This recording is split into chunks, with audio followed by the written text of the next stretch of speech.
Halo semuanya, welcome to my channel. Kali ini kita akan menceritakan sebuah cerita yang berjudul Pelayan 1 Miliar. Sebelum kita mulai, jangan lupa untuk di-subscribe, like, dan komen.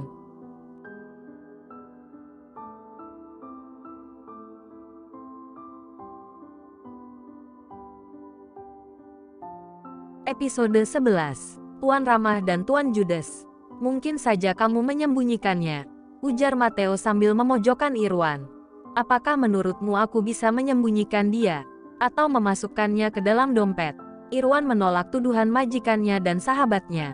Baiklah, cukup. Yang saya ingin tanyakan adalah, siapa gadis ini?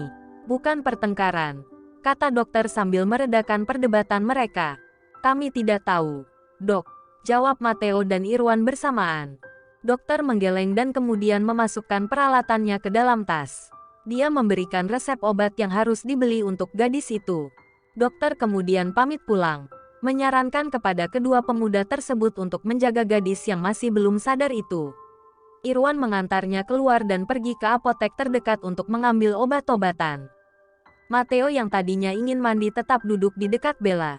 Siapa sebenarnya dia? Berada di dalam bagasi selama beberapa jam. Sungguh gila, gadis bodoh, gumam Matteo sambil memandanginya.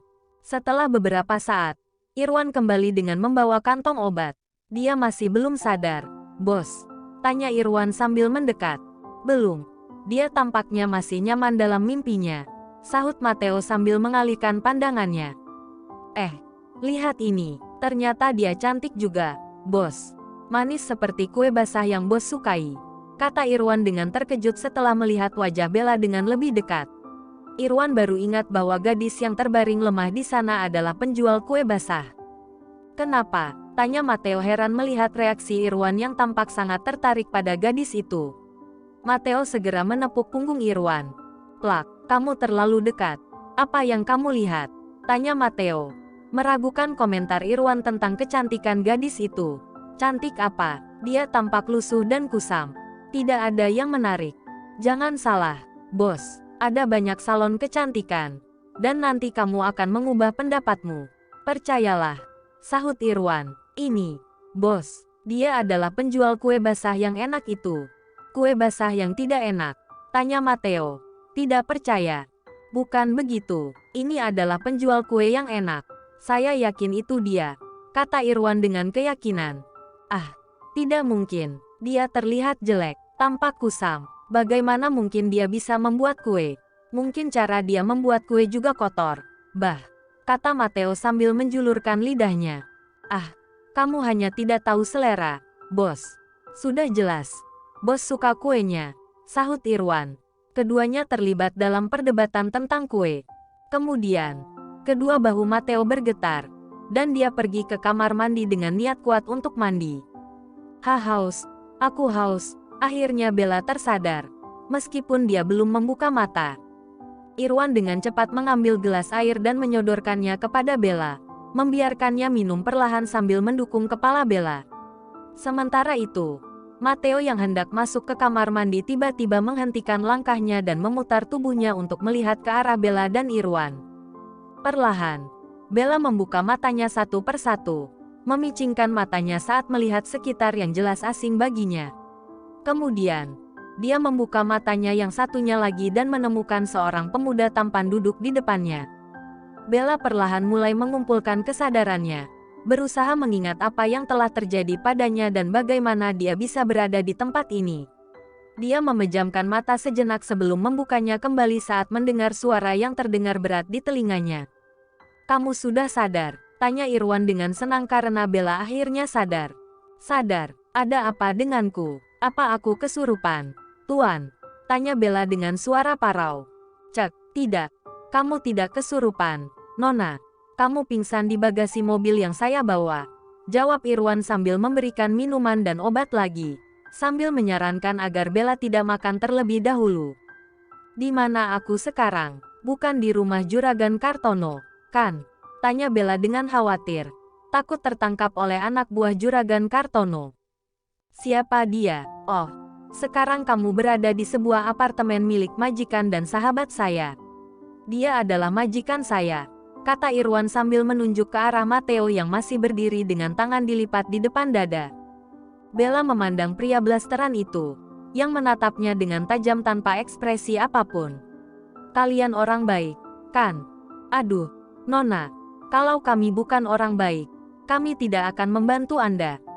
Kami bisa saja membuang tubuh Anda di jalanan, kata Irwan sambil mengibaskan tangannya.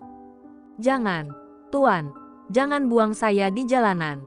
Aku mohon, kata Bella sambil memeluk kedua lututnya. Tubuhnya masih terasa lemah dan sesak. Iya, jadi kamu tahu, kami adalah orang baik-baik, sambung Irwan.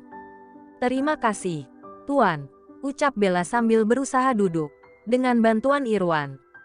Sekarang, jawab dengan jujur, siapa sebenarnya kamu dan bagaimana kamu bisa berada di dalam bagasi mobil saya? Jawab dengan jujur, suara Matteo terdengar dengan nada tinggi. Bolehkah tidak teriak-teriak, saya takut, kata Bella dengan ketakutan, sambil memeluk kedua lututnya. Iya, jangan terlalu galak, hadapi wanita ini dengan lembut, kata Irwan kepada Matteo.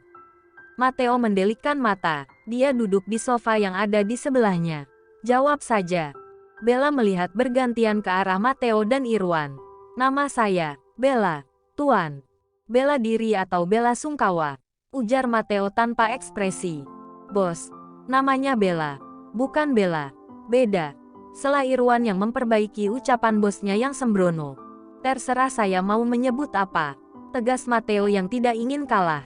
Tapi apa yang membuat kamu berada di dalam bagasi mobil? Dia melanjutkan. Kali ini menatap Bella. Saya kabur dari tempat bandot tua, calon suami saya. Jawab Bella dengan suara gemetar, menunduk dalam. Calon suami, umur kamu berapa? Tanya Irwan, memandang Bella dengan tajam. 19 tahun, Tuan, jawab Bella, mendongak sebentar sebelum kembali menunduk dengan rasa sedih. Oh, calon suami kamu masih muda, tampan, atau kaya raya? Tanya Matteo lagi. Aduh, Tuan, tidak mungkin saya bilang bandot tua kalau masih muda, kan? Timpal Bella dengan heran. Ya, saya tidak tahu. Geleng Matteo. Tua, bos, sudah tua. Tambah Irwan menjelaskan. Oh ya, Tuan yang ramah. Rasanya aku pernah bertemu denganmu. Tapi di mana ya? Aku lupa, ucap Bella. Menatap Irwan yang dia panggil Tuan ramah. Iya, aku pernah membeli kue darimu. Waktu itu, angguk Irwan. Bella terdiam sejenak. Mencoba mengingat-ingat. Dia memutar memorinya ke beberapa waktu yang lalu. Oh, iya Tuan, aku ingat sekarang. Tahu gak, kamu membuat kami repot. Harus memanggil dokter segala. Karena kami takut kamu kenapa-napa. Kalau saja kamu kenapa-napa bisa berabe. Apalagi sampai mati di mobil. Membuat kami ribet. Jelas Matteo dengan raut wajah kesal. Maaf, Tuan yang judes. Saya tidak sengaja dan tidak tahu bahwa akan merepotkan kalian. Bella tampak sedih. Air matanya akhirnya meleleh. Dia menangis dengan sangat pilu. Terdengar isak tangis yang menggugah hati. Apalagi ketika Irwan menawarkan untuk mengantarnya pulang. Tangis Bella semakin pecah. Hatinya hancur saat mengingat perlakuan keluarganya yang akhirnya menjualnya ke Juragan Kartono dan membuatnya terdampar di tempat ini.